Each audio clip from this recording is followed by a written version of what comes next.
can't believe you ended up on our side. Huh? On the going through this not embarrassing side. I can't believe I'm on this side either. I did not apply to be. Members of the House, the Presidents of the Literary and Scientific Society, Daniel Debate.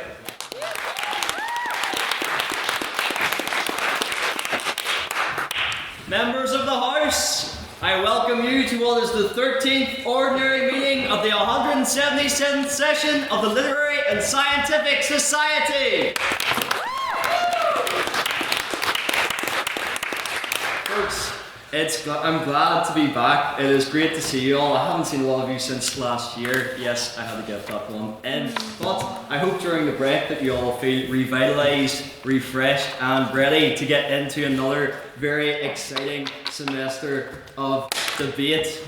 If last semester was 1080p, this semester is HD. That's a New Year's resolution for you all.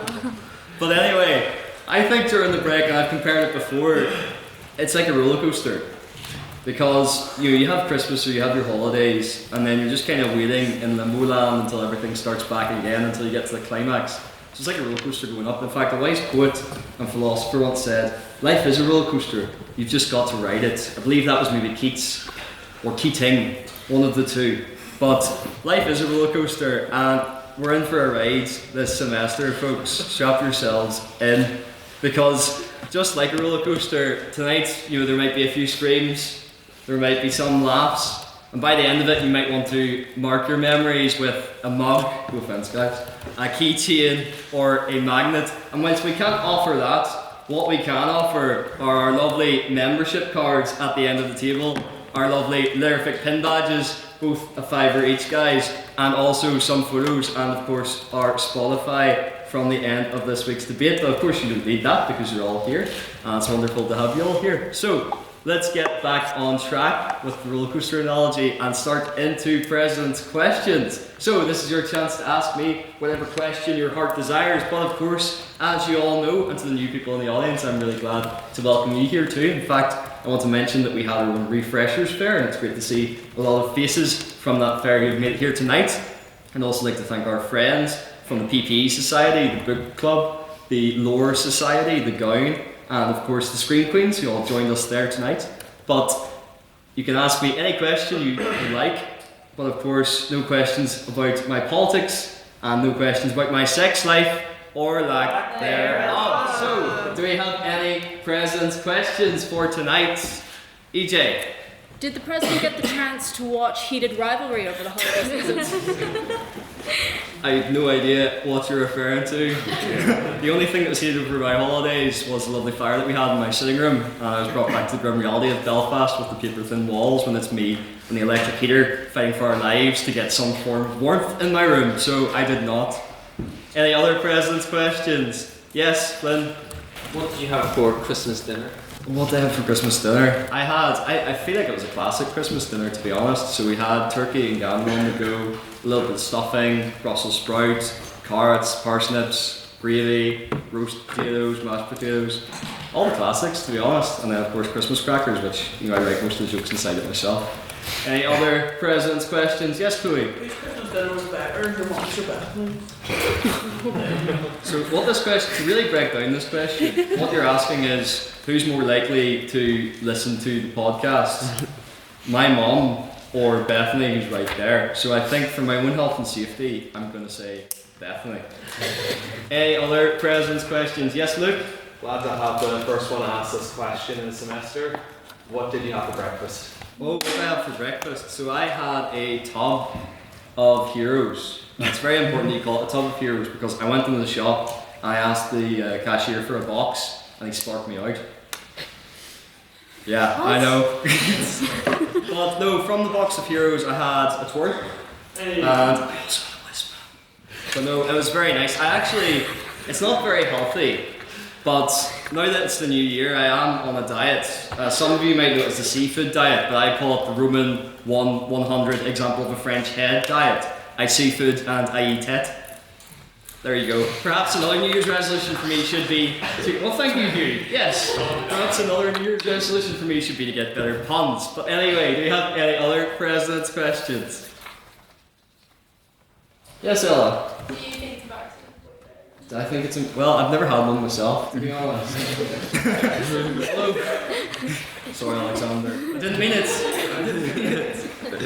No, although I have used it as a convenient excuse before. Right, okay.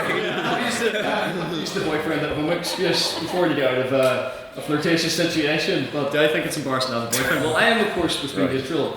So I'm excited to see what our 6 lovely speakers have to say on that matter tonight. Do we have any other President's questions? This comment. Prequels or sequels? Oh, prequels or sequels? That's an interesting one. I'm trying to think like what are the big prequels and sequels that come to mind. I was on my Star Wars specifically. Oh, Star Wars specifically. Hot take, prequels. Yeah.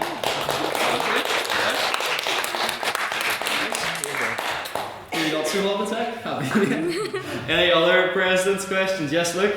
In wake of the Philmari Supreme coming out, how good at ping pong are you? We had a ping pong set in the Holy Lands last year, and how no one was injured from playing ping pong in our small little kitchen, I will never figure out. I'm okay at ping pong, like I can hold my own, but I'm not Marty Supreme by any stretch of the imagination, or Forrest Gump. You know, I don't stack to those greats at ping pong. Any other President's questions? Yes, EJ? Also based off of Marty Supreme, what lengths would you go to get to Japan? I've not watched it, so what lengths would I take to go to Japan? I'd love to go to Japan, it sounds nice. Yeah, and maybe go on like the chase to go to Japan, you know, win money, nice wee trip. Any other President's questions? Yes, Hugh? Coming up on the 25th anniversary of the Lord of the Rings films. So which one is your favourite of the trilogy? Oh, I'm gonna say, see, me and my friends watched all of the Lord of the Rings, and I feel like I was one of the most annoying people to watch both the Lord of the Rings and Star Wars with, because I was asking questions like 24/7 and they'd already watched it before. I'm gonna say the one, and this is how uneducated I am for Lord of the Rings, where he kicks the helmet and breaks his foot. 2 towers. Yeah, gonna go for the 2 towers. Any other President's questions? Yes. Following on from that comparison between you and Forrest Gump, do you relate to him in any other way? Believe it or not, that's a great question. So I have a lesser known hobby, like Forrest Gump, where I really enjoy sitting on bench. I really enjoy running. I know you guys might not have heard of that before, but yeah, I do quite enjoy a run. So I'd say that's what me and Forrest Gump have in common. And in fact, the way Forrest Gump played American football is the exact same way that I played rugby. I was a winger, if you couldn't tell from my build. And my coach literally just went, I still don't know the rules of rugby today. I just knew get ball, run, or scrum half does a crossfield kick and run. And it worked. So there you go. Any other President's questions? Going once. Going twice. Oh yeah, we have one over here, Jack. What Christmas movies did you watch over the holidays? Oh, what Christmas movies did I watch? I watched Click and Collect. I always quite enjoy watching that. I watched one called Finding Father Christmas, which I think Channel 4 had up. It had Stephen Fry and Hannah Fry in it as well. I thought it was quite good. I watched Home Alone, which is a classic. Yeah, just a nice variety of kind of Christmas films. No Die Hard?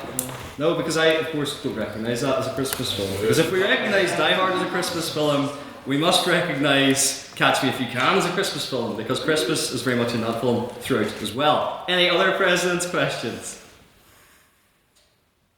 Okay, so we shall now go on to our private members' business. So this is your chance as members of the House to bring forward anything that you've seen in the news recently, anything that's caught your interest, anything that you would like to gauge the opinions of the members of the House about. So, do we have any private members' business in the House tonight? Yes, Hugh.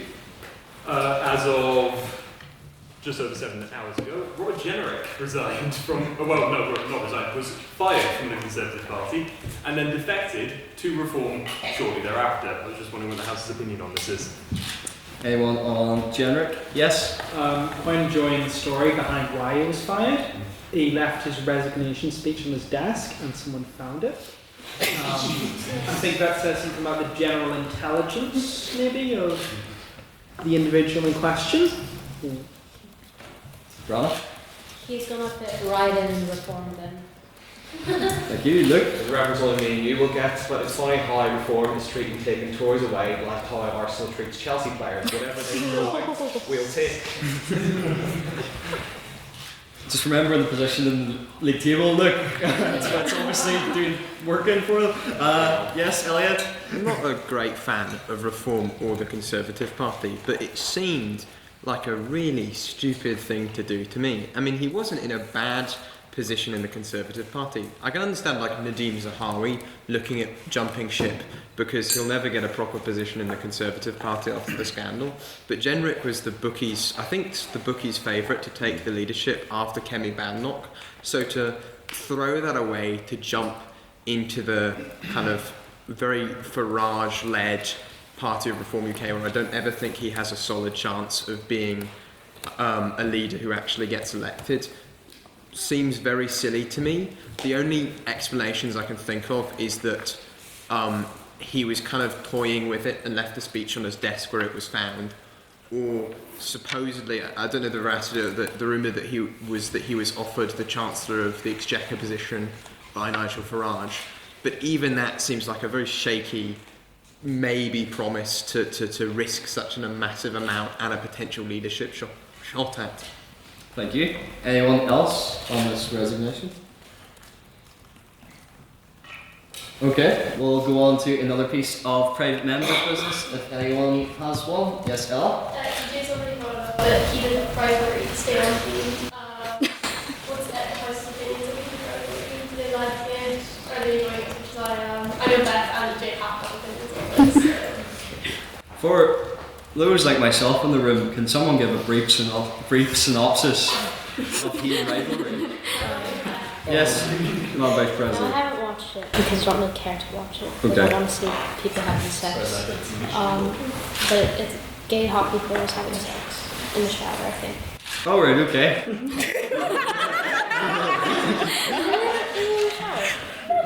When someone Vice President as well. Sorry. I assume other things happen outside of that. Oh, there was a really good plot alongside it. Yes. I would like to defend the sex is purely for the plot of the show. It is a good show, and it's very tastefully shot. A real arts connoisseur perspective there. Yes. Anyone else on that? Yes, Beth. I mean, obviously the cinematography is the only appeal of the show, but I also think it's quite interesting how famous the two actors got from it. Like, it was just like a random Canadian hockey show, and now they're at the Golden Globes, and the two most talked about now celebrities at the Golden Globes, beating out Timothy Chalamet and all that. So I do think it's really interesting the way we're seeing like proper stars come from this show. And God bless, government-funded projects. I think is the story behind that. Anyone else on Heated Rivalry? Yes, I think it's interesting how the show has actually inspired a real hockey player to come out as gay, and I'm curious if we have more queer media in the mainstream media, how that will affect the perception of gay people in sports. Thank you. Anyone else? Ella? On that as well, just the fact that I think the Kansas City Chiefs, I think that's the name, Travis being, they collaborated with Hallmark and to make a film, as if it's not a gay one, but it's like a romance between two people. And I think it's a crazy way that sports would have completely not cared ever to attract a woman to watch the sport, and they're trying to go through Hallmark and gay government funded TV shows. I'm watching sports but why do you watch it? I'm watching more sports because I think it's interesting that they're trying to get the 50% of the population on the sport. Thank you.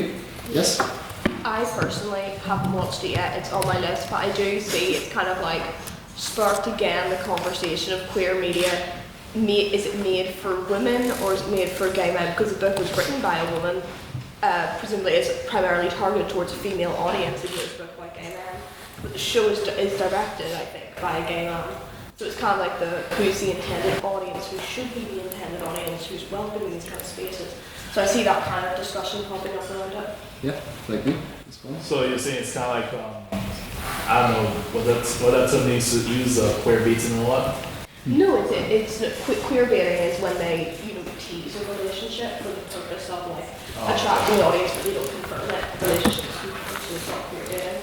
but there's kind of like a debate whether it's kind of like whether the quality of your show is kind of like for the purpose of kind of like sexualization or fetishization, or whether it's kind of like, you know, can it be a straight woman telling her wrong story?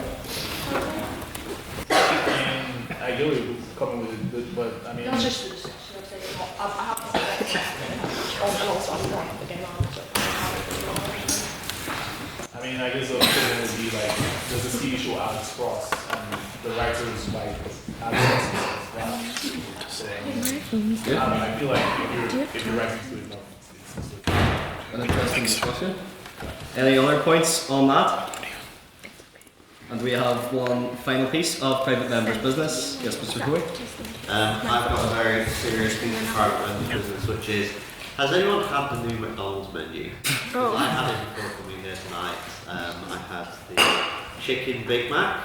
I had the what's it called, the surf and turf bowl, where it has like the double cheeseburger with the fish, the filet fish inside it, and then it also has a espresso milkshake where you get an espresso and a milkshake and you can mix them together.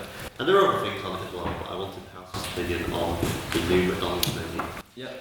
Right. Would the espresso milkshake be considered coffee or not? Oh, this will test up again. Well, Jack? I mean, that would beg the question whether McDonald's is considered food. There you go. Surely if a mocha is coffee, then an espresso milkshake is at least like in the category. Okay. This has brought a whole broader category. We'll go Flint. I think the technical term for if you have a milkshake with coffee is a frappe or a frappuccino.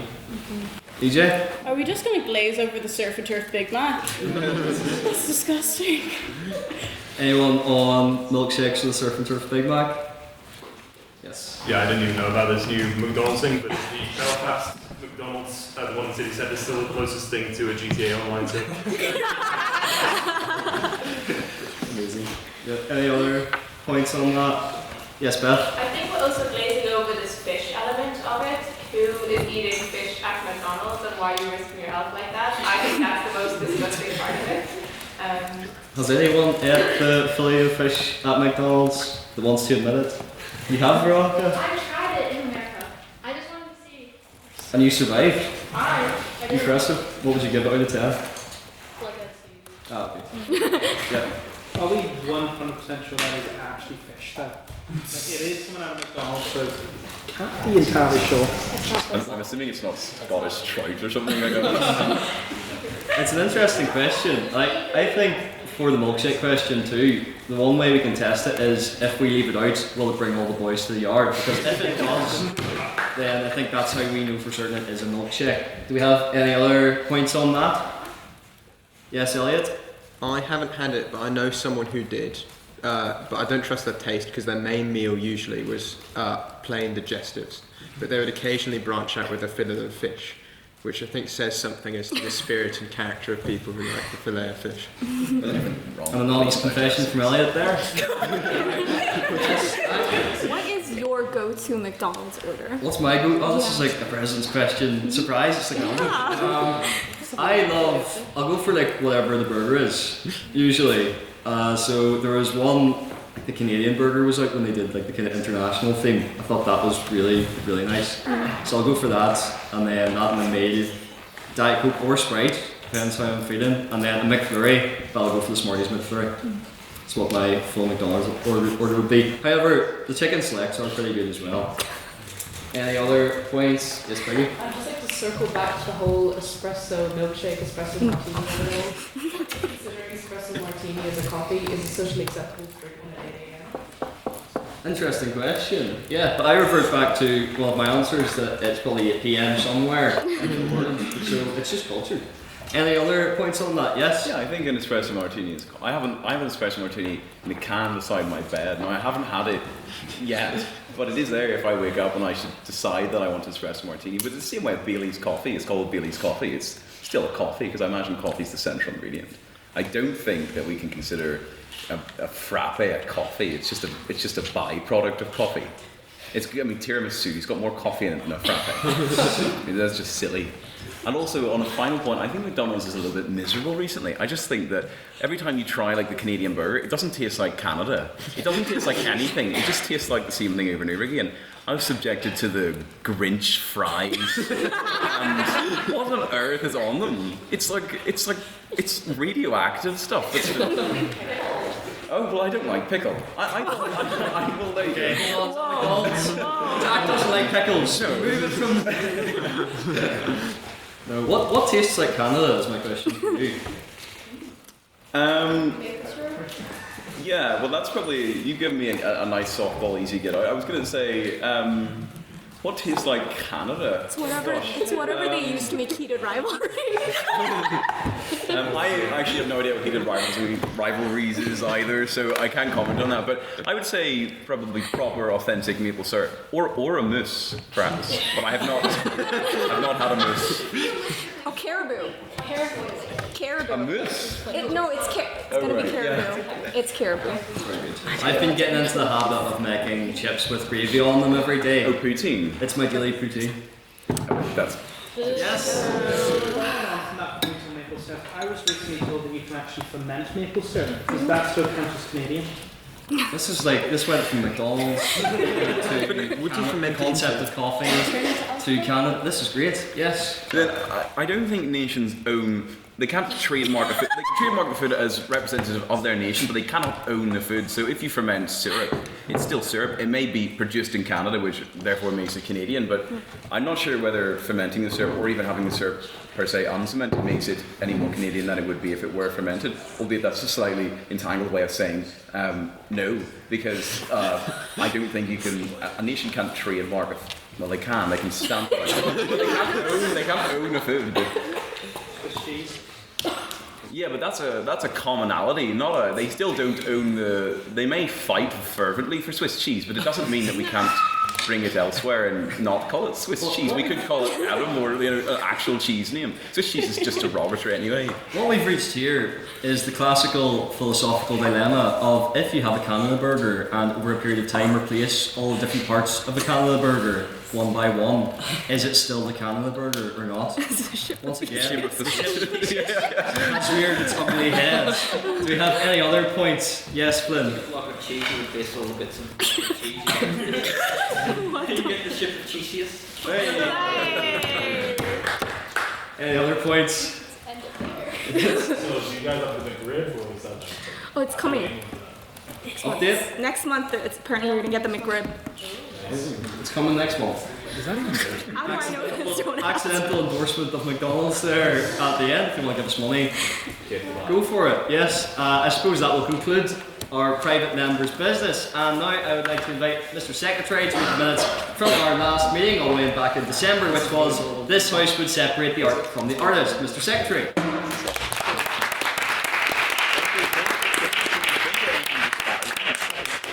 No, don't. On December 11th, 2025, the Queen's University Belfast Literary and Scientific Society convened for the 12th ordinary meeting of the 177th session to debate the motion this house would separate the art from the artist. President's questions we heard from Maeve G, who said, "What did you ask Santa for Christmas?" Ray then cut Daniel off by saying he asked for a girlfriend. Santa did not deliver this year. Ryan Henry HLM said, "How was your Christmas dinner yesterday?" Daniel said, "Delicious, and what's more, his carers didn't make him do any work for it." Ari said, "What's your favourite Christmas movie?" Daniel said, "Home Alone," which wouldn't be the case if Santa had gotten him a girlfriend. Calvin HLM said, "What will your family be debating this year?" Daniel said, "The Dulux colour chart for the new living room." Calvin then also asked, "Does your tie have any special features?" Daniel, ready for this question, then clicked his tie, which did a rendition of Jingle Bells. Moving on to private members' business, we heard from Eri, who said, "What does the House think of Australia's social media ban?" Ella said, "Really good," and Maeve said, "Age restriction might ease off." Rosa asked, "Has anyone seen the Times colour of the year this year?" Ella called it bland, and this year has been anything but bland. What about 2006? That should have been the colour, because it was bland. Many of the freshers were born in 2006. Fact. I didn't get the name of this except that they had a fringe and it wasn't Ray. The toy shaped box. Ryan Tuberty? Is that a name? Ella said that she's glad the show's gone back to being about toys, and Rosa said that he really settled into his role and understood the spirit of the toy show. Ella then said that he was on cocaine and hated on children. And Rosa said that was part of the fun. Daniel Devaney sung the praises of Ryan Hoey for his efforts, involved very heavily in the society, and gives credit where credit is due for his many years of service. Thank you, Ryan Hoey.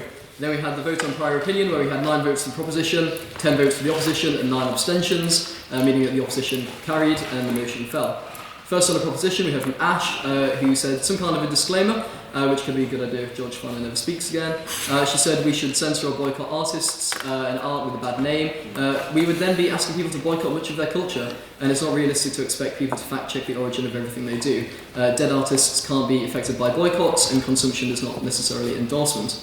Next we heard from Rosa, who spoke about the hypocrisy of listening to Kanye West while lambasting people who support other scandalous artists. It's a skill issue, she said, and that she does it without problem. Luke Coyle then interjected and said, anyone can take meaning and give meaning to things. What if I just want to enjoy my favourite comfort movie? There wasn't really a reply to that one. Whatever your opinions of her, by consuming her material, you are agreeing with her. I don't know who that was about. Second on the proposition, we heard from Leon. The crux of his argument was that there's a fundamental gap between art and artist. Use art for your own use and separate it from the artist if you can. The process of removing art from artists sees lots lost and nothing gained. Use their work for your own ends and your own views. You can't legally say that you should pirate things so people can't take money. Seek the joy in the transformative power of art rather than score settling. Twist the intended meaning to go against what a bad artist believes in if they intend hate, use it for joy, so on and so forth. Art is subjective and you are the subject. Second on the opposition, we heard from Louis, who said, Lovecraft is really influential and makes amazing art, but he is turbo racist. He hated all of the usual people. Many of his work stems from the belief that minorities are tainting others. Art is made in the context in which it is created in. The artist is the art, and the art is the artist, and therefore you can't separate them. Pieces of the artist are always found within the art, no matter how subtle. Third on the proposition, we heard from Luke Coyle. We'll be graced with him again tonight. Art is about what it invokes in the person, he said. When he listens to She Bangs the Drums by Stone Roses, he thinks of a wonderful day out with the drums. He then called that it was a horrific take, that Ella dislikes the Smiths' music. That was sort of a long dispute that I couldn't be bothered to write down.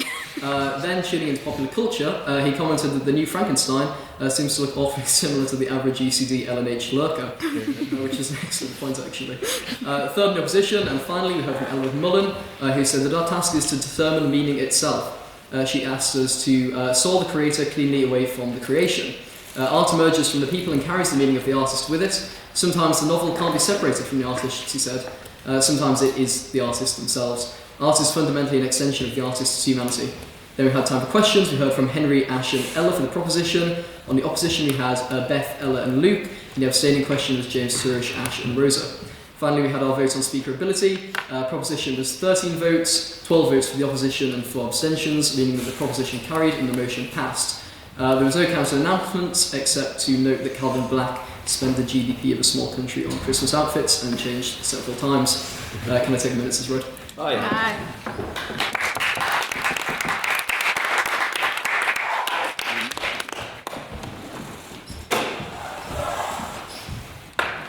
Thank you, Mr. Secretary, for those minutes. And now, before we get started for our main spectacle of this evening, we are going to go through some of the rules first before we conduct our vote. So, you can see here before me 6 wonderful speakers. They will take it in turns, proposition and opposition, to come to the podium and deliver speeches of 7 minutes long. The first minute and the last minute of their speeches are protected time, which means that the 5 minutes in between are unprotected time. This means that you, as members of the House, or indeed their adversaries on the other side of the table, may offer a point of information to challenge what the speaker is saying in real time. To offer a point of information, I advise you raise your hand and you shout on that point, POI or point of information, to which it is then the speaker's discretion whether they accept your POI or reject it. As well as this, you must leave 15 minutes. 15 minutes? That'll be quite long actually, yeah. You must leave 15 seconds between each POI and keep your POIs to a maximum of 15 seconds, just so they're nice and short, and the speaker can then move on with their speech. We'll have the bell to indicate our protected time. And also you'll notice that I have a gavel, so I will keep you right if your POIs go over slightly. And we also have a rule about swearing, Madam Vice President. Yes, if you swear, if you're a speaker or if you're asking a question at the end, you will owe the House a bottle of port. And I'm not playing around. You will need to pay it timely, or I will come after you and find out where you live from you in some way. Yep. So there you go. I wouldn't mess with her if I were you. You know, it's not just the Hoylands that can have a spar in the corner. Ray can put them up as well. So anyway, without further ado, we will first conduct our vote on prior opinion. So the motion that we're all here to debate tonight is this House believes it's embarrassing to have a boyfriend. So can I have all those and the members of the House who believe it is embarrassing to have a boyfriend and would like to vote for the proposition and vote with prior opinion to raise their hands now, please?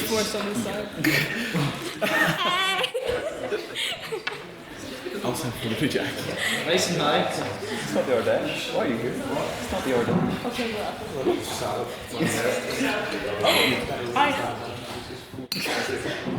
I'm whooping it. I think that's electoral interference. Yep. But nothing really should be. And can I have all those who would like to vote for the opposition who do not believe it's embarrassing to have a boyfriend to raise their hand now, please? Okay. Gee, there's a good few people with relationships in the House. Good on you guys.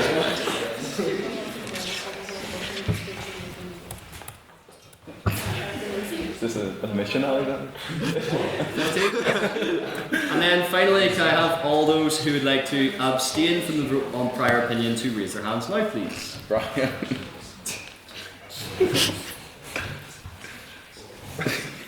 One day. 7? Yes. Mr. Secretary, can I have the results from the vote on prior opinion, please? Yes, with 27 votes for the proposition, 15 votes for the opposition, and 7 abstentions, the proposition carries and the motion passes.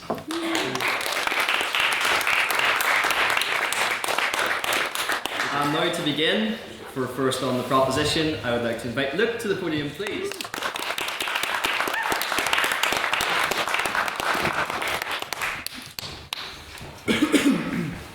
You'll have to forgive me, I'm about to chest infection going on here, but well, ladies and gentlemen, in its first debate of 2026, the Ludderific has chosen to face down a matter of extreme controversy, but one which has the glimmer of importance and of truth. Friends, from the Ice Age to modernity, there has been but one universal truth: that boyfriends are among the most embarrassing things to have in your possession, second only to a UCD quarters or acceptance of an inglorious place. Today, me and my friends in the Wokarati will exploit in a desperate bid to grant you salvation from the evils and embarrassments of this world and deliver you from claro-listening performative men and sports bros who must quote Aurelius and all those in between. We define embarrassing as intrinsically problematic or something that we desire to hide, something that is a sore spot.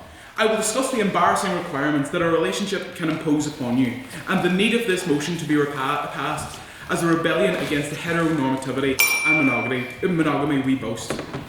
Firstly, allow me to direct the eyes and indeed the fury of this House onto this absolute fact that when you are in a relationship, you feel the need to evolve into the second coming of Harvey Specter, feeling the need to defend your partner's actions as though they were on trial to the world. Now, let me set the scene for you. It's 11 p.m. on December the 12th. I've just done a rake of coursework and I'm indulging in my, let's face it, hourly doom scroll. The hour is late and I am tired, and the lovely movie in 1970 of the Battle of Waterloo graces my screen. Napoleon's marshal races up to him, he's terrified. Napoleon, Napoleon, he shouts. Feathers McGraw is in the woods. Feathers McGraw is in the woods. Napoleon only screams, and what follows is an edit of Feathers McGraw, and I never thought I would say these words. Feathers McGraw dressed as Marshal Blucher in various poses and paintings. And what horrified me even more than that was the fact that my friend had liked it. Now, I packaged this in with a coterie of other, let's say, less than desirable reels that he had liked. I sent them all without, passing judgment to his girlfriend to see what she would say. I'd known her a long time. I thought she would go, what's he doing? What was going on here? Instead, I got back Essentially her best impression, it felt like, of Atticus Finch from To Kill a Mockingbird. It was essentially point by point defending to the absolute death every action and claim, every suspect real as though he was on trial for murder. And I asked myself then, how can this be anything other than embarrassing? I know that we get her. She is like almost a deontologist. She does not do anything outside of the norm. And yet here she is defending essentially some of the most frankly strange reels I've ever seen, as though her life depended on it. And that's when I asked myself the question, how can a boyfriend be anything other than embarrassing if you have to sacrifice your principles to reconcile what they do in their free time with your own worldview? How can that be anything other than embarrassing if your principles mean little more than a couple of paragraphs at night essentially selling them up the river, to me of all people? Now, I shall address an often ignored group, and that is that of the queer community. I wish for you to understand that your love was never meant to fit into the system, one of heteronormativity, the one which germinated boyfriends. For centuries, our love had to be shared only in the dusk, in the twilight hours which heteronormativity allowed for us to have. Tears shed, hearts broken, and left in nocturne sweet embrace, for we could not hold ourselves, and indeed our relationships, to the light. Now the world lays open, cracked like a clam, to reveal the pearl of possibility. We need not confine ourselves to secrecy, or to the singularity and monotony of a boyfriend. We may find community and friendships that replace the need to acquiesce to the archaic heterosexual shackles. Nietzsche said, and yes, Jack, I am mentioning Nietzsche, that we must burn the boats, immolate ourselves so that we may live anew. So do not disrespect yourself by clinging to the ashes of the old society, and live freely. Experience 10,000 lifetimes in one. Find 10,000 causes, beautiful existences, and 10,000 glorious freedoms. To have a boyfriend is to immerse yourself in the swamp of old heartbreaks of those long dead who wished desperation for your freedom. Baldwin once said, I cannot accept Western values, for they do not accept me. And I tell you, do not indulge in the hemlock of heteronormativity, for it has never indulged in you. Ladies and gentlemen, I also just want to talk about one last thing, and that is the subtle death of a relationship, which I believe is compromise. I've seen it in some of my friends, and to an extent I have had to compromise with some of my friends. One of them, for some odd reason, loves Doja Cat. And I actually can't stomach her music. I feel like so much of it is just elevator, guff, really. And I can't reconcile the fact that I have to be friends with this man with the fact that I have to listen to that when I'm in his car. Now, I have to compromise. And that doesn't necessarily make me feel good, but that's the only compromise I have to make. I have seen relationships mean compromise after compromise after compromise. And as I said about your principles, your tastes, your preferences, even the way that you dress, they should not become subject to compromise in a relationship. I said that we must love freely, and we absolutely must. Don't let any, somber-looking slender man tell you what to do with your life. Love freely. Don't let boyfriends who will embarrass you at some point, let's face it, it's kind of it's par for the course. Don't let them embarrass you. Live freely. Love truth. In conclusion, today this house must be brave. Like Blucher, we must advance and advance first and take no pity on the system that we trample underfoot. Boyfriends are embarrassing, for they are the sign of the oppression of women, of the queer community, and of the sacrifice of the essence of self in mutilating compromise, which is always up for grabs in such things. I beg you to accept this motion. Thank you.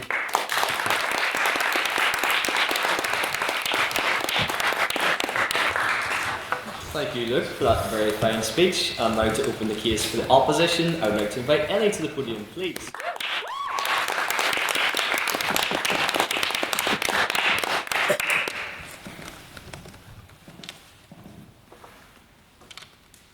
Chronic onlineness is an acute, rapid onset disease, often fatal, that describes a person with a screen time so egregiously high, so beyond redemption, that they conflate internet with real life. It also perfectly describes the type of person who generally believes that having a boyfriend is embarrassing. The type of person who minimises their own joy because they have maximised the importance of others' opinions. Someone who lives under the constant terror of self-induced surveillance because they refuse to stop posting Instagram stories with Benson Boone playing in the background.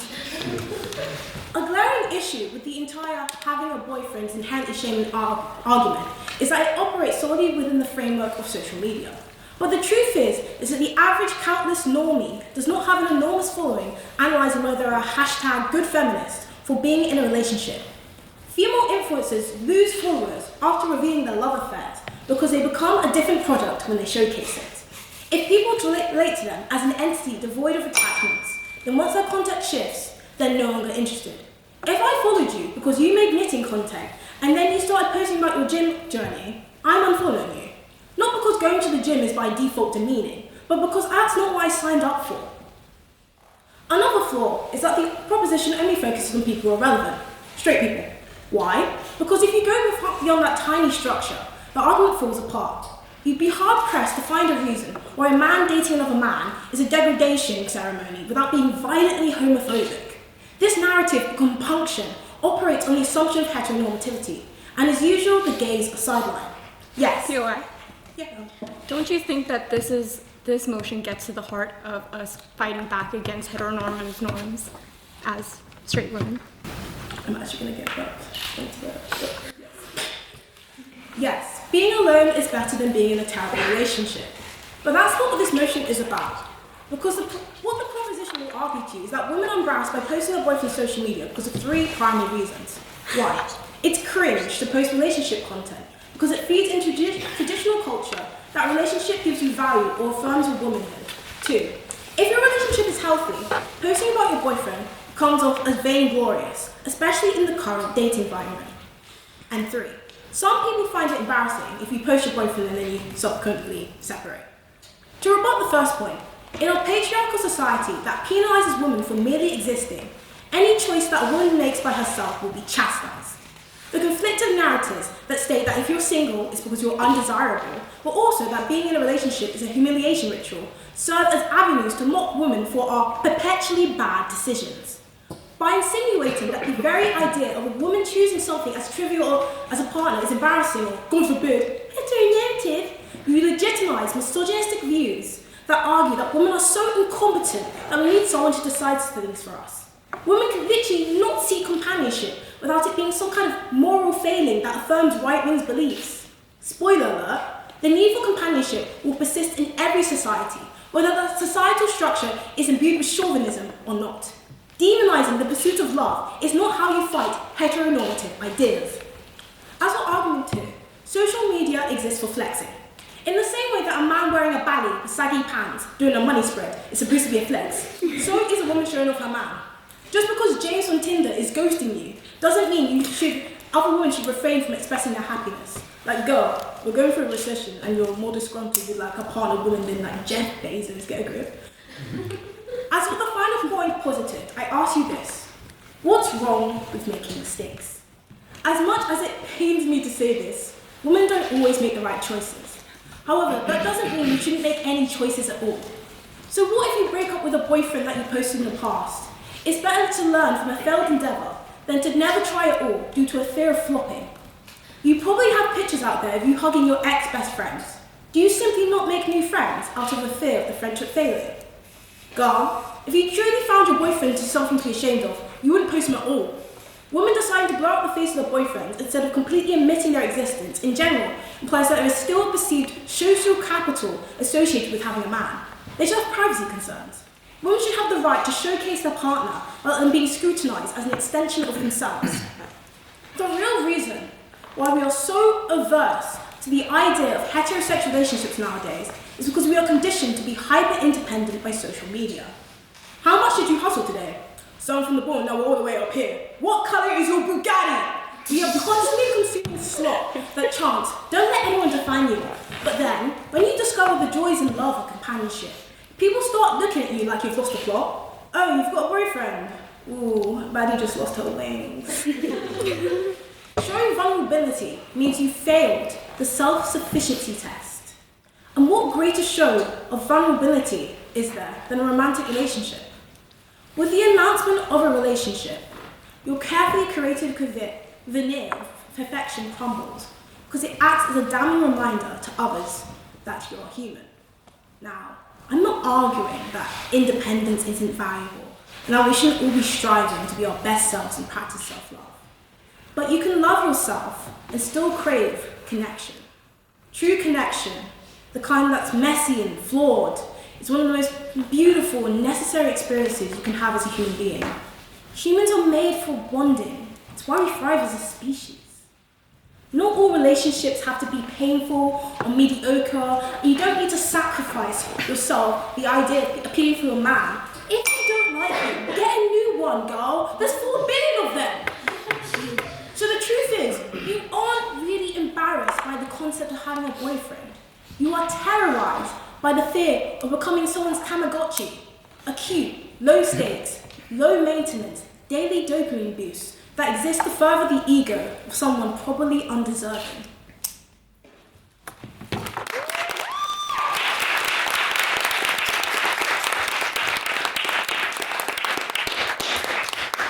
Thank you, Ellie, for that very fine speech. I'd now like to invite second on the proposition, Ash, to the podium, please.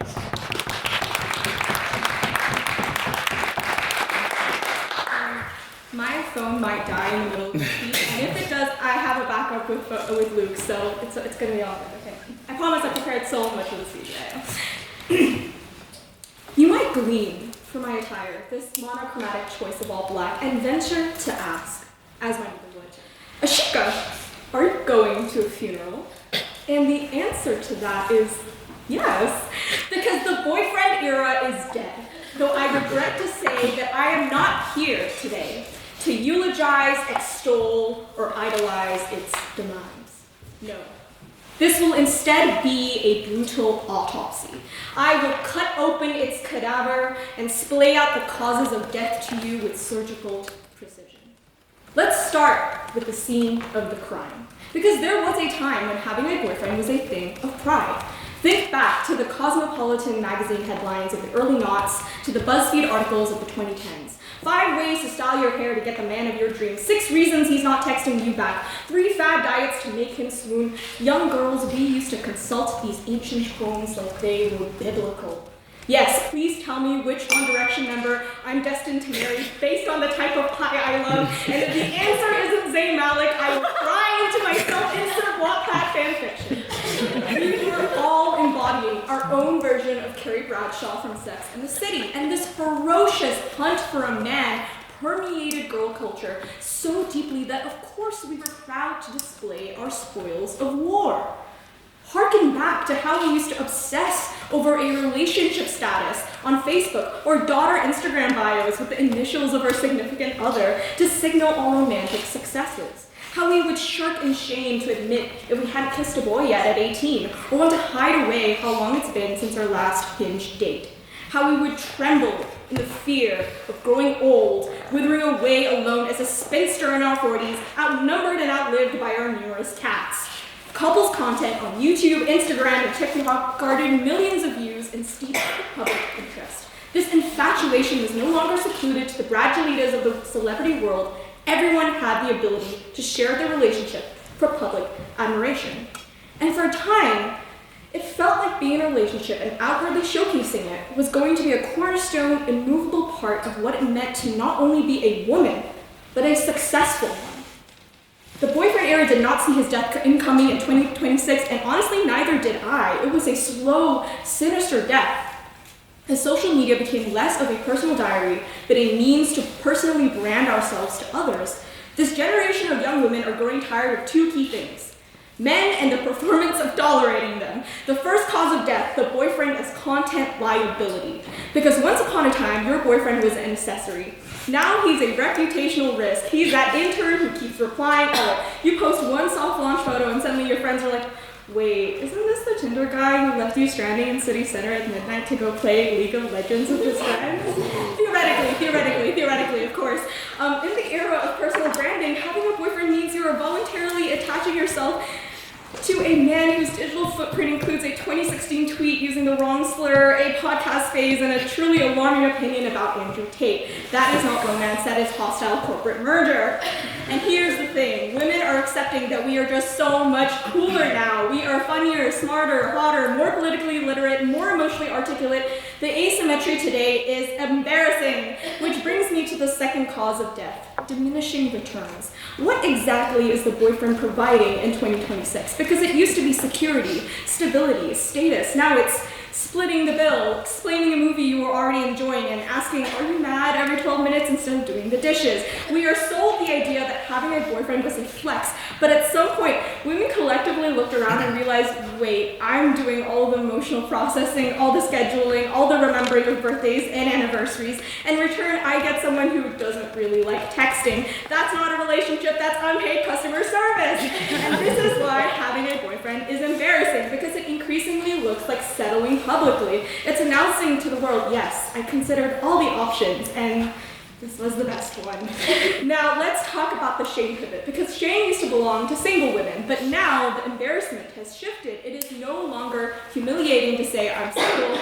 That now communicates mystery, self-respect, a 10-step Korean skincare routine, and disposable income. Saying I have a boyfriend, and on the other hand, invites follow-up questions you don't want answers to, like, oh, what does he do? Oh, how long have you guys been together? Oh, are you happy? And God forbid you answer too enthusiastically, because now you sound like you're trying to convince yourself. Even pop culture has turned. The cool girl is no longer in love, she is unavailable. She is booked, busy, mildly emotionally distant, and thriving. Meanwhile, the girlfriend character is increasingly portrayed as tired, compromised, and explaining basic feminism to a man who's got money issues. In a world where micro-influencers like Daniel Waters are getting absolutely crucified for posting a self-indulgent 21-part series on how she's going to marry a man she has only met 3 months ago, and imploringly, condescendingly telling the single girl that she's destined for a man, we are just not having it anymore. We've reached a point where women whisper, I have a boyfriend, the way people whisper, I still live with my parents. Context matters. And finally, the fatal blow, choice. Women today are not opting out of relationships because they are undesirable. They are opting out because they are no longer compulsory. Economic independence, community, therapy, friendships, fulfillment, all the things boyfriends were supposed to monopolize. We have alternatives now. Better ones that don't argue with you about whether they were flirting with the barista.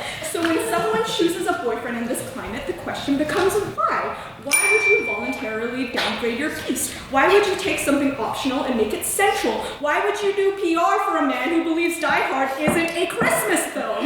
That's embarrassing. Not love, but prioritization. So no, I'm not saying romance is dead. I'm saying the uncritical glorification of having a boyfriend is. I'm saying the era where women were expected to center men for validation, status, and success has been laid to rest. This isn't a tragedy, it's a mercy killing. And so yes, I am dressed for a funeral today, not for love, not for connection, but for the outdated belief that a woman is somehow elevated, completed, or made impressive by the mere presence of a boyfriend. May it rest in peace, preferably single. Thank you.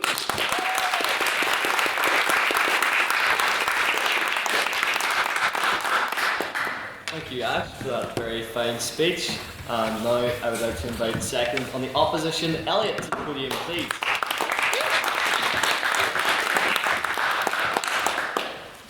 I have some speeches I'm really proud of, and then I have this one. Ladies and gentlemen, boyfriends, brass, booze, babes, fine sheep. They come in every flavour, from 6'5" blue eyes to mug shorties. From absolute baddies to he's a lovely guy, I promise. Again, every shape and size, although if their size is 5'11", it may as well be 6 foot. The proposition would have you believe that to date one of these mysteriously simple creatures is embarrassing. I mean, we have all been there. It's day 6 of a 7-day bender. You and the lads are heavy on the sauce, tearing up the club with some of the worst move under God's blue heaven. I'm talking prime Teresa. You sit across the club, your most devious companion. Normally, he'd be 3 snooze deep and feeling the synergy, or popping club candy and heading down to Xanadu right now. He struggles to remember his own name, and his favourite route home is police officer. But something is wrong. His top 3 shirt buttons are still done up. He is quaffing a non-alcoholic beer as he approaches you and says, I'm going home. No, you say. It is a crisp 2 a.m. on a Tuesday evening. The night is still young. I need to get home to my boyfriend. You can scarcely believe it. The greatest hinged bandit to ever do it has been cut down and fried, struck by Cupid's arrow. The dishonour as he leaves you and your island of spinsters. Or maybe the shame has happened to you. You were visiting family, feeling great, talking about your degree in a sense of safety. You fool! An inquiring aunt or uncle walks over. Elliot, they say, have you met anyone special? And you stumble over your words and you stutter and go well, and suddenly all the world is questions. What's their name? What's their occupation? Where do they live? How do they smell? You shrink into yourself. You're finished. But is that unique to having a boyfriend? I wanted to implode with embarrassment when I had someone, but I've also wanted to implode with embarrassment when I was single. At family gatherings, my grandma asks cousin one how the boyfriend she broke up 6 months ago is doing, and cousin one has to explain modern dating culture to a woman who thinks that Jacob Rees-Mogg is a very suave young man. I ask cousin two how loving the city is going, and he looks longingly into the distance and says, effing nowhere, mate. We go to cousin three's wedding, where all the groomsmen tell increasingly drunk stories about him, and he shrinks into himself. Cousin 4 asks Cousin 5 is he feeling in one knee in particular, and then starts doing lunges up and down the aisle to demonstrate his suggested course of action, then points at his girlfriend. We then all proceed to tease Cousin 5 at various points because his girlfriend is from the Western Cape, and as a cultural tradition, he has to offer her father a large amount of cattle, and his girlfriend has a master's degree, so the amount of cattle he needs to offer is incredibly heightened, and he lives in a 2-bedroom flat in Cape Town, so he doesn't have anywhere to put the cattle. Then the mother of the groom tells an extremely terrible story about the father of the groom, and we all want to die. Every stage and gender of romance can be embarrassing. Single, dating, relationship, newlywed, going strong, divorced. At some point, you're going to feel like sinking into the ground. It's not unique to boyfriends. My sister has a girlfriend, and I promise you, my parents do not lose a beat mercilessly teasing her about it. Romance is embarrassing, not because of your boyfriend or girlfriend. They would tease her, just to say, it's not, it's like the generic parental kind if you've got a partner teasing. That sounds bad now. Romance is embarrassing, not because of your boyfriend or girlfriend, but because we're all a bunch of miserable cynics who like making fun of you. And that leads to a healthy, natural sense of shame. The problem is that this natural sense of shame can lead to you putting weight on things that exist purely because of social media. When a woman hard launches like Daryl on her IG page, she doesn't lose followers because nobody likes Daryl. A lot of people who have these kind of parasocial relationships with influencers where they think because they've invested a lot of time and intention they're entitled to like affection in return, and then these sort of very strange, typically men, when their relationship is launched, are like, they're disappointed. And I also think it's a thing that people attach that kind of self-validation in being single. I think you can be very self-confident in being single, but I think a lot of people are nervous about it, and then they depend on a lot of their kind of ego and pride in being single upon an influencer always being single, and when that ceases, they take it as a personal attack. So when Daryl arrives on the scene, these kind of parasocialites slap off to go and sit in dark corners and complain about how nobody's romantic these days. However, with the guise of social media, it's easy to interpret this as somehow your fault for having game or whiz or moves or whatever kids call it these days. But outside of social media, have you ever actually felt like someone looked down on you for having a boyfriend or girlfriend? It seems inherently silly to me, outside of the virtual world. It's why, as the first speaker points out, the original article from Vogue in this debate is almost entirely centred around being terminally online and social media. I brought up this motion to one of my co-workers because I was really struggling for ideas, and she found it utterly incomprehensible. I suspect the same goes for a lot of people in this room, because why on earth would having a boyfriend be embarrassing? They haven't received the necessary dose of online brain rot to recognise the phenomenon. And yeah, it might be annoying when people make having their boyfriend their one thing, but it's annoying when people make fishing their one thing. Anything is annoying when it's someone's one thing. And contrary to the beliefs of a lot of people in this room, that actually includes university debating societies. Conclusions are quite difficult, and I was hoping for some POIs, so I tend to avoid writing them. I've got one here though that I came up with 5 minutes ago. Merriam-Webster defines boyfriend as a frequent or regular male companion in a romantic relationship. We've let our perceptions be warped by the online sphere. In real life, things are different. When you say you're going to have a shower, no one messages you saying, "without me," unless they're my playmates. Thanks, you. In the real world, your cousins make fun of how many cows you need to buy, and in the real world, no one gives a toss whether or not you have a boyfriend.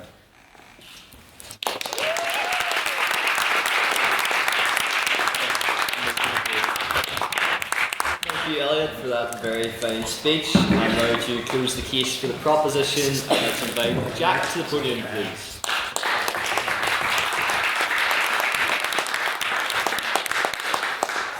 I'm beginning to understand why you said it might be funny if I speak on this, given the depth that everyone else has went to. In a rare admission of informality, I shall share an anecdote, but I ask that you all keep it private. I once went on a date.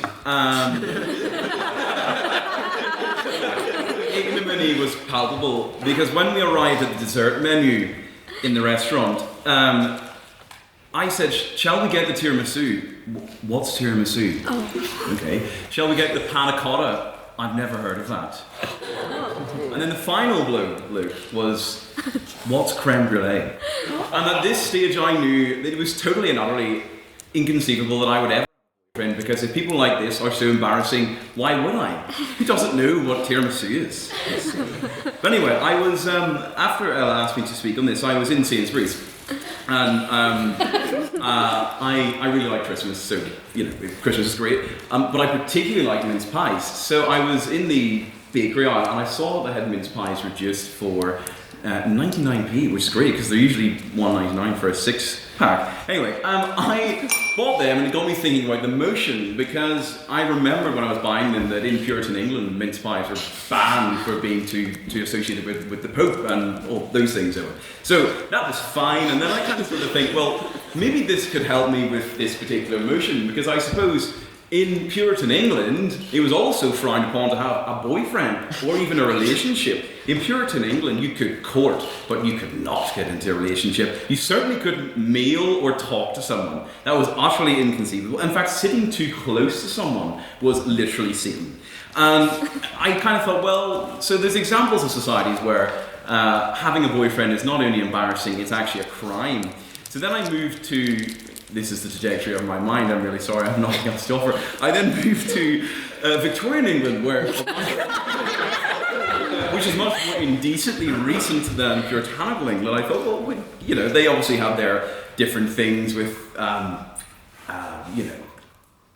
all those things, intimacy, and they were quite private people, but at the same time there was an undercurrent of not so private. A lot of the laws imposed didn't necessarily reflect the conduct of those in high standing. But I did then, again, you're nodding, so you're agreeing. I never thought you'd agree with Victorian England, but I thought a little bit more about the nature of relationships. And again, it seems to me that there's palpable embarrassment about having a boyfriend in Victorian England. You could have a suitor, or you could court, or you could have a particular friend, as they like to call it in Georgian England, but not a boyfriend. That was totally and utterly embarrassing. Career ender there. The girlfriends were fine, because Queen Victoria genuinely did not understand how two women could ever have a shared sexual interest. So they didn't outlaw lesbianism, but they obviously did outlaw what they call sodomy. So if you wanted a girlfriend, it wasn't embarrassing at all. If you wanted a boyfriend, step too far. But what they believed in was a version of modesty, to an extent. I suppose Queen Victoria and Albert, who everyone here will be very familiar with, would probably be the best example. We've all, some of us, maybe just me, have seen Queen Victoria's letters to Prince Albert, where she calls him my beloved and my dear, all these fanciful terms, but in public they may have well hated each other. They stayed very far apart. It was all very formal, all very restrained and very dignified. It's the old-fashioned Victorian way, Ryan, isn't it? And I guess it could be considered, in Victorian times anyway, seeing as we're all in that mindset, unregulated attachment. So the term boyfriend actually insults the notion of a relationship, because for them, you either were single or you were married. There was no in between. And that's not to degrade romance. The Victorians were some of the most romantic people that ever existed. But unregulated attachment, what does the term boyfriend actually bring with it? other than weird Instagram stories or the occasional date or the occasional drive, we've already heard from Ash about how the idea of a boyfriend has collapsed in and of itself, and we've seen the death of the boyfriend era. I think the Victorians were already onto that. I think we just maybe misappropriated their understanding of it. They thought it was improper for people to be owned or to be yours when it was just a simple courtship. But anyway, moving on from that, I think that your relationship should be like foreign policy. I think your relationship should be strategic and measured and reasoned and rooted in what is the best outcome for me as a... On that point, isn't that why you're single? Well, I will explain. Actually, I won't explain why I'm. Well, there's a number of reasons for that. Anyway, well, I think it's fair to say that speaking on a motion of singularity at the literary probably confirms why anyone might be single here tonight. But anyway, I'm sure there's a lot of us here, and we're all here for you. But anyway, moving on from that, I then started to think about social media. I'm not very sort of. Use social media, but I'm not very in with the terms like where's Beth? Beth uses a lot of terms. You use aura a lot. I'm not in with that, so I'm not particularly aware of the boyfriend clique, but I can think of someone from school actually who seems to hide their boyfriend. I see them in the gym together all the time, but the individual in question will never post his face on her story. It's always his head, or like half of his arm, or when they're in Greece, it's just his hand. We all see them together anyway in the gym and on a regular basis. So stuff like that's a bit weird. I think modern society in general is quite weird. I don't know why people are averse to hiding a boyfriend, but maybe it's because, as I just remember the motion, because they're embarrassed. It's because they're embarrassed. But maybe that's more to do with the quality of man that there is today. William Wykeham obviously said that manners maketh man, and this is true, isn't it, Luke? I mean, it does really, anyway. But then I kind of thought, moving on from the Victorians, I suppose there's examples of, like, Britney Spears, who obviously didn't have a great time with women when she published Toxic and Womanizer and all those songs, and then I thought, okay, well, Beyonce in 2009 publishes Irreplaceable. Again, another example of why it's so embarrassing to have a boyfriend. That was my attempt to connect with you all. I don't think there's a great deal of social merit to be extracted from having a boyfriend anymore. I mean, the homosexual world, as you've already touched on slightly, I might defer to colleagues in the room for this, but I believe that there is an application, I'm led to believe, called Grindr. Within the different and odd and unique vernacular of this application, there is the idea, or at least in theory, the idea that you can have a relationship. But from what I'm led to believe, and I will finish up, from those in the room that are aware of this app, but those who are aware of it would tell me that relationships, Ryan, are not very common. I'm not saying you have. Relationships are not to be extracted from this. So maybe society has just moved on, and we're going back to puritanical England, and we were going to ban mince pies again. So I'm very sorry for this speech, but I commend my comments to the House.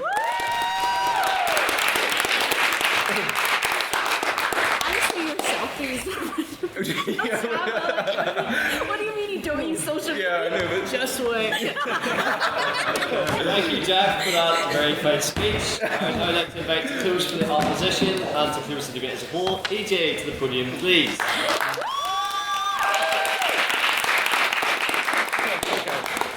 Hello, my boyfriends, girlfriends, and partners. Yes, that's right, I'm dating all of you now. But don't worry, I love you all equally, except for the proposition. Aww. You see, my loves, the proposition tonight has failed to prove that the very concept of having a boyfriend is embarrassing, but rather maybe dating an embarrassment is likely to result in, well, being embarrassed. So as long as it is still possible to have a boyfriend and not be embarrassed, to state that it is embarrassing is factually incorrect. I know more than anyone speaking tonight, who are all single, by the way, that to have a boyfriend isn't embarrassing, as not including the literatic harem I created in my introduction, I currently have about 6.5 of them. See, that's right, one boyfriend for each day of the week, and the half is the short king I see on Sundays. Now that's a religion I can get behind.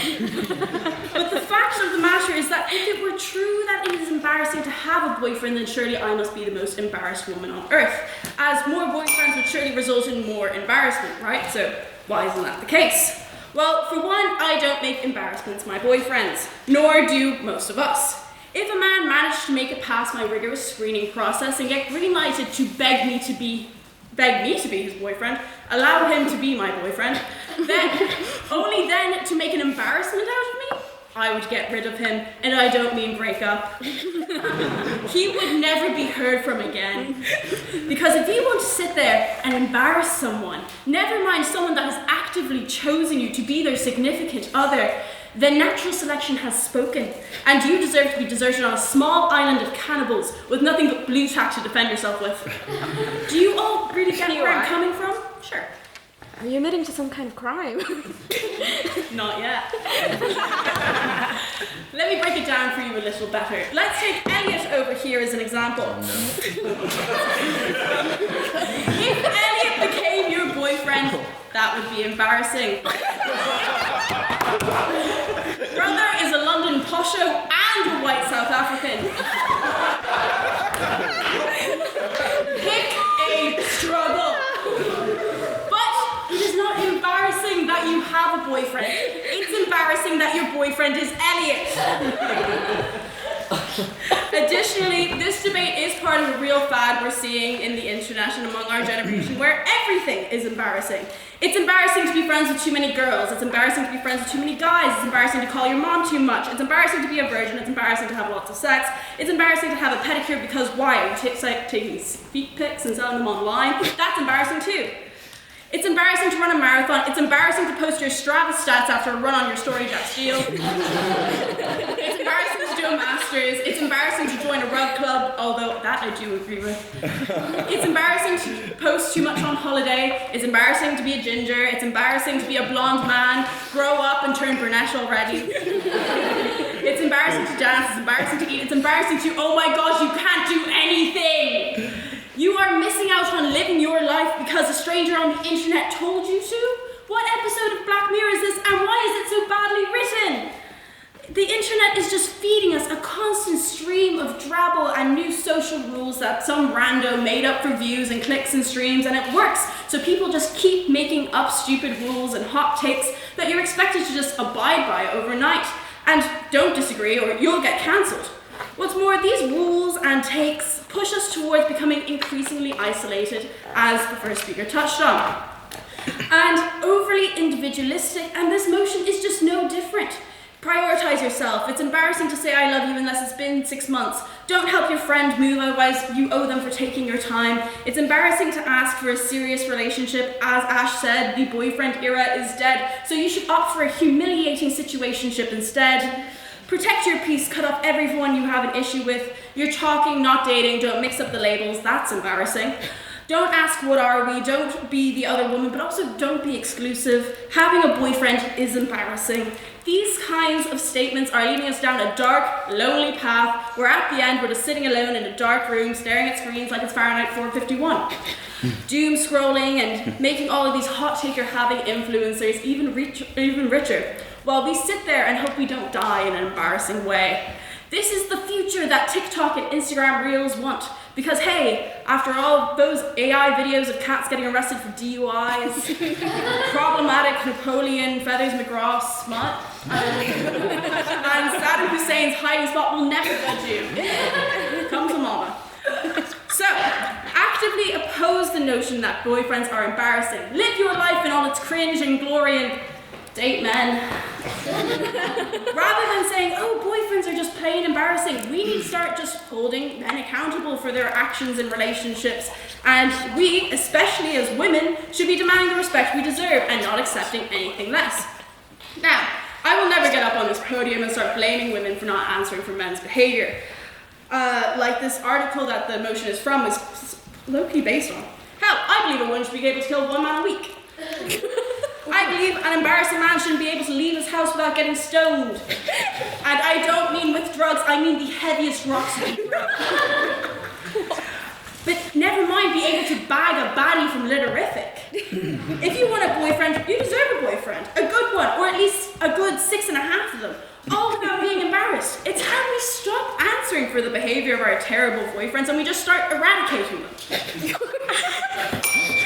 Because the main issue I have with this debate is that it all centres around whether women or partners should be embarrassed for having a boyfriend and what women should do to fix it. And just as we continue to embarrass women for being single, embarrass women for having casual sex, or embarrass women for not having sex, embarrass women for being fat, and then embarrass women for getting the jab, embarrass women for then being too skinny.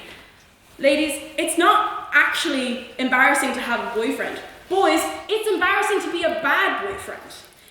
This should really be about what men should do to stop embarrassing us. And it's time men start feeling a little shame for how the way some of them treat their partners that they're meant to love, never mind like. As Austin Butler once said on Subway Takes, embarrassment is an underexplored emotion, which means big things coming from a man who's still pretending to be Elvis 5 years on in that mediocre movie. If Austin Butler was your boyfriend, that'd be embarrassing. But only because he thinks he's Elvis. And if your boyfriend is embarrassing you, don't worry. That's not your boyfriend. That is a clown. And you are entitled to a replacement, so get rid of him. Gird me the Mongus.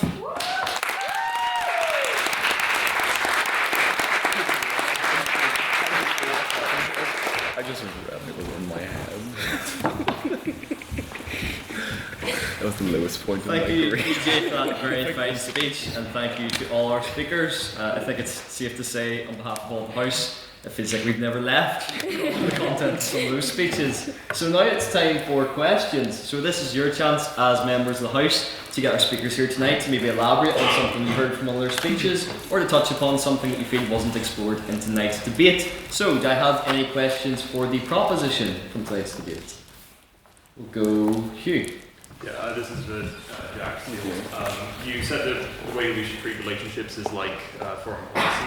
Does that mean you should invade if you find evidence of WMDs? Well, as you know, Hugh, I've never been a fan of Mr. Blair. I would be much more restrained and dignified in my foreign policy. Never mind. It depends on what you might consider a... what you said, what you might consider a weapon of mass destruction. So... Yes, indeed. Anyone from the opposition care to entertain that? I'm glad he's not in charge of foreign policy. Anyone with that? Thank you, Jack and Ellie. Luke, did you have a question for the proposition? I did indeed. So, Jack, your sorry, I don't mean to pick on you. But your argument hinged on Puritan, Victorian values, obviously Puritans banned basically everything. Sure. Sports, mince makeup, pies. Christmas. Mince pies is the biggest shame. And Ash, some of your argument was saying about in pop culture how the single was perceived as better than the woman in a relationship. But like say for example, you didn't mention it, but Sex and City, for example, the show's creator is a straight man. So my question for you would be, do you think it's dangerous to hinge your arguments on very specific historical periods and pop culture which is shaped by people that's not really the audience for? I think I'll respond first. So I think this is a prescriptive motion. So it's asking us to ask what do we think now? And we're not saying it should be embarrassing, we're just saying whether it is. And I think what we deem as embarrassing is shaped by pop culture, is shaped by what we consume. So whether it's a good thing or not, I don't know, but it is. So yes, inevitably, yes, it will be Thank shaped you, by that. Ash? Do you want to respond? So given it was a two-parter, I'll allow Jack to respond. Okay. Ash is probably the only one in our side that actually didn't draw on a unique historical event. Luke drew on the Battle of Waterloo, and I drew on many things, but definitely not paper, everything but that. And I think that that's probably more of an insight into Luke and I than it is in our inability to grasp the motion in the modern context. Maybe I'm speaking negatively on your behalf, but my mind just naturally goes to Puritan England when I buy mince pies, because I always think about how they were outlawed and what a shame that must have been. Particularly because at that stage they used to be quite long. They were sort of like almost a table's length at the time. But anyway, so probably degrades the argument to an extent, and maybe I don't know my audience, but this has always been the case with me, so I think I'll happily accept that I'm too eccentric. Thank you. Would to the opposition care to respond, please? Well, I think our arguments were all based on facts and statistics. I think I'm glad I completed a quantitative analysis this morning of boyfriends with EJ and Annie. We determined that they could be a net positive social capital.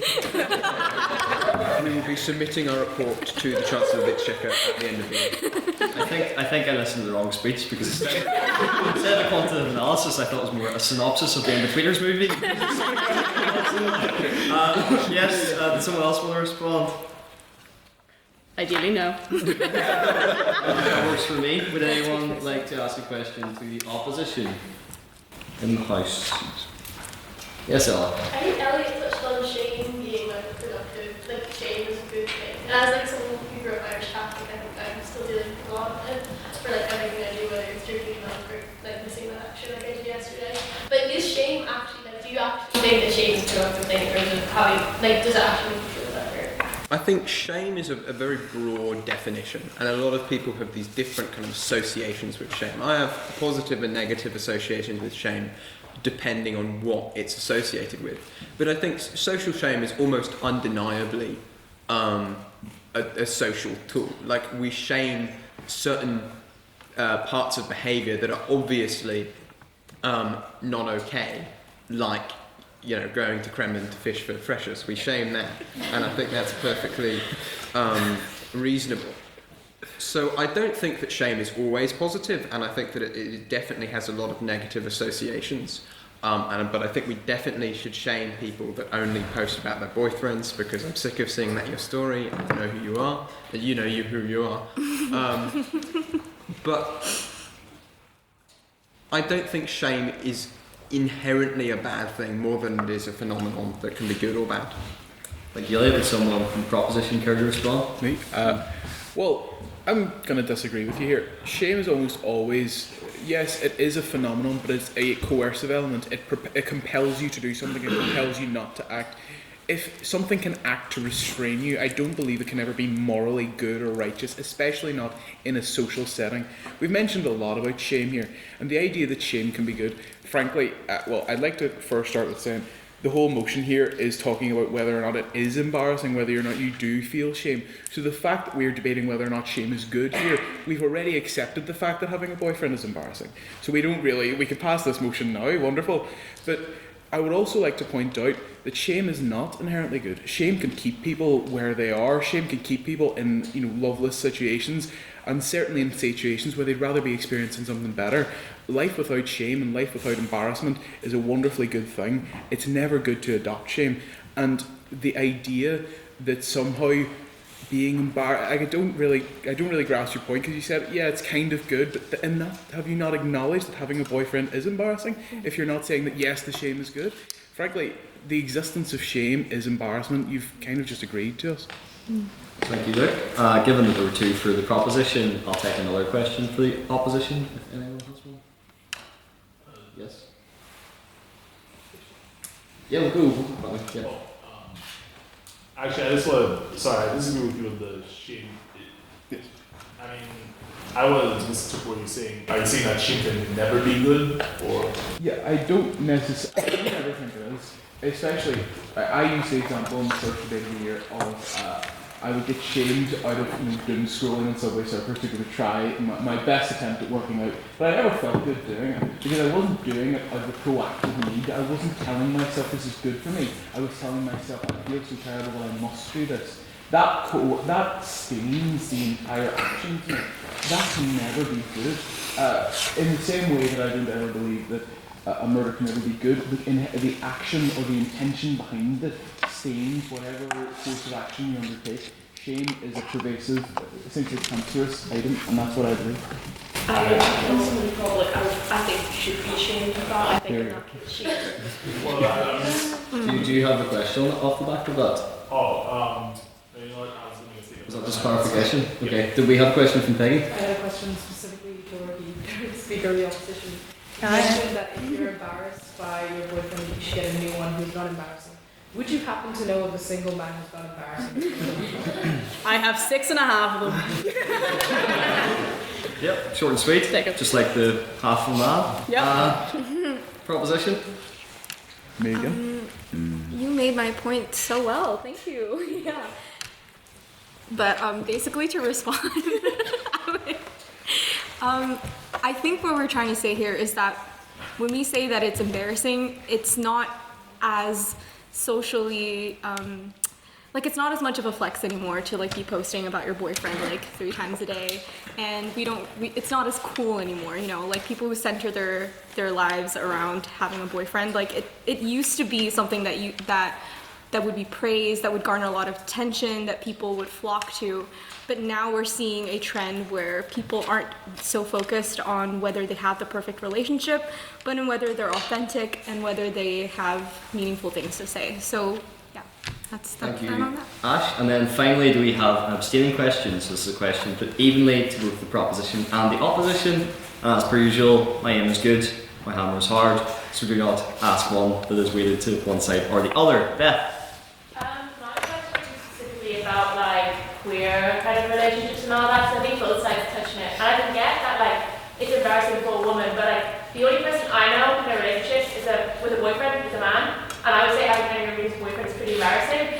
So kind of how does each side kind of take that and win the argument, win the debate with that singular point? So I think it was like back and forth, but I don't think each side engaged properly with the From the proposition? Yeah, I'll be the first. I did, mention it quite extensively.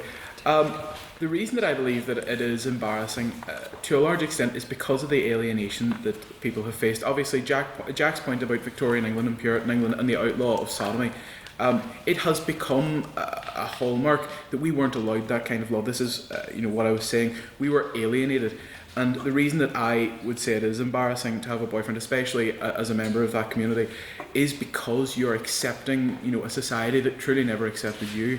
The reason that I believe that is embarrassing is because when you willingly incorporate yourself into a society that was built on foundations that reject you, I don't believe you're ever truly accepted into it. I believe you're forcing your way through a door that you're never really supposed to get through, and I think that is embarrassing. Don't go to the party if you're not invited.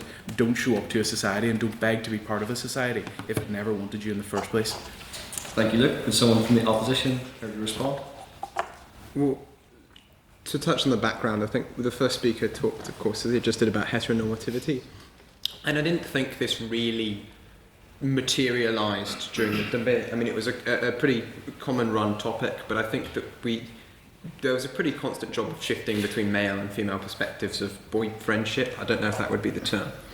But what I was curious about with your answer just there, building off that, is that you said that you can't, having a boyfriend is buying into the society that is rejected to you, which I don't understand how you come to that conclusion, because I don't think if you are a gay man, having a boyfriend is buying into a society that oppresses queer relationships. Surely it is rejecting that society, and I feel like maybe you say that that's embarrassing, but I think that it is only embarrassing if you are embarrassed.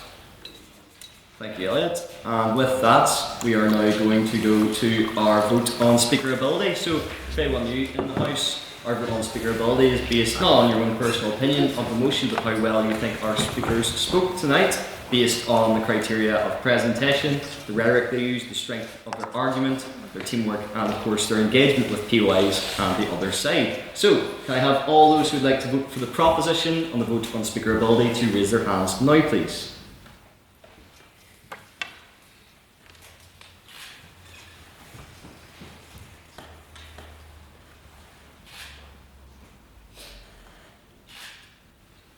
Yep.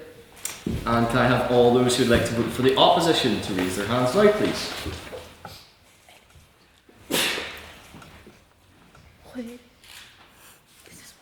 What did I say? What did I say?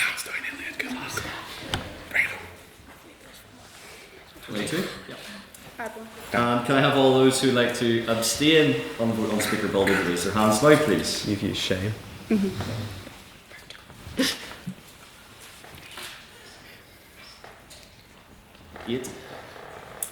Mr. Secretary, can I have the results from the vote on speaker ability, please? Yes, with 18 votes for the proposition, 22 votes for the opposition and 8 abstentions, the opposition carries and the motion falls.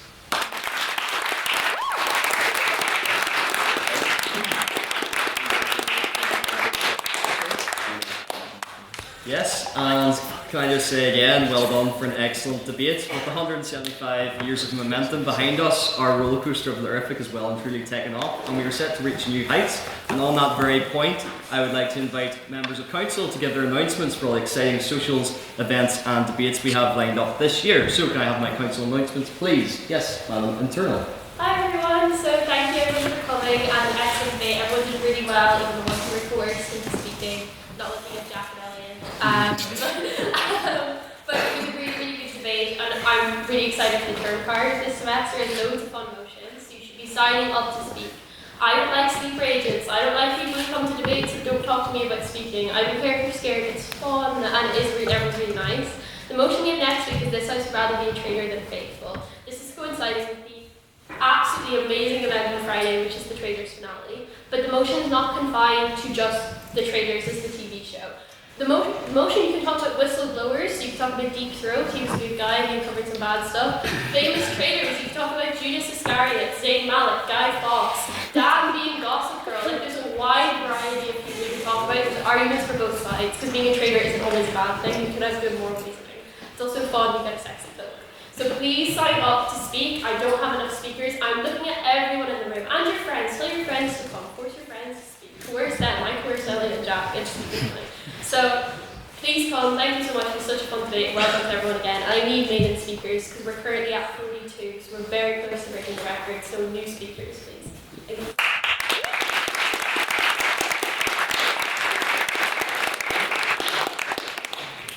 Any other council announcements? Yes, Madam Treasurer.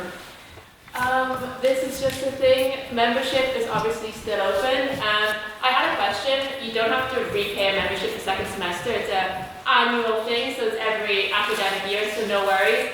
But if you aren't a member, you should consider being one. It's £5. You get a £5 cheaper ticket for the formal, I believe, as well as many other benefits. And also, if you want to take part in any competitions, you have to be paid a member. But it is really fun. It's £5. Either pay in Fixer, or if you want to save yourself 60 pence, give me £5 cash. But yeah, and also check your emails and see if you've gotten something about a student number. We do not have a lot of student numbers, and you aren't officially a member according to Queens, according to us in our hearts, who are real members. But the SU does not see it that way. So check your emails, give me your, or come and give me, no, don't come and give me student number. Some people have done that. It goes in my notes and into the ether. It was not made for the SU. Respond to your emails, please, I beg. But thank you. Just off the back of that, for those of you who are members, you'll notice at the bottom of the table we have our membership card. So if you would like to claim your membership card to have on hand, they're just at the back there, and I will do one up for you. If you're wondering about how you can join and how you can pay your membership, if you'd like to give a fiver to our treasurer Beth at the back, or you can also pay online through our Instagram. And the perks with that, as Beth mentioned, are great. You get a discount on the Conversazione. You also get priority for our exciting events like the Christmas dinner we had last year and our lit talks as well. And we have a lot of exciting lit talks coming up, including a mystery lit talk on the 22nd of January. More details to be revealed later, but please do check our socials for that. Our Mr. External Convener is not here tonight, but he would want me to tell you that we have an exciting new debating competition coming up. It is a British parliamentary style debating, so that's a bit different from the chamber you see tonight, but I definitely recommend giving it a go. So if you want to push yourself out of your comfort zone a bit, or get a bit more public speaking experience, and enjoy a nice social in Dublin out of it as well for the weekend, please come to one of us to sign up to speak at the Trinity IV. We have spaces for 3 teams and 4 judges. Now the deadline for that is the 18th of January. The actual competition is the weekend of the 7th and the 8th of February, so please come to us if you'd like to sign up. I would recommend that you do that. Do we have any other council announcements tonight? Yes, Mr. Social. It's a bit redundant now, but we are going to Lavery's after the debate. We also have a quiz, but the date is not confirmed. We're just waiting for the SU to give me a confirmation, and we also have drunk debates coming up as well. and hopefully a Valentine's social for all of us who are single. need the company, I think. Yes, thank you very much. That's right. As Jack said, those are just some of the more exciting socials that we have coming up. And again, I'd like to commend Ella's work on the term cards. 5 hours of an internal meeting was put into that. But I think you can definitely see it's definitely reflected. So I'd like to give another round of applause.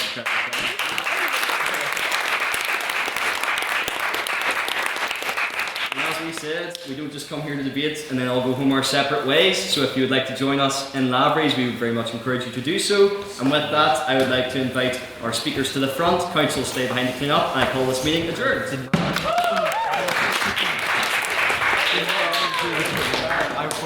Oh, shit.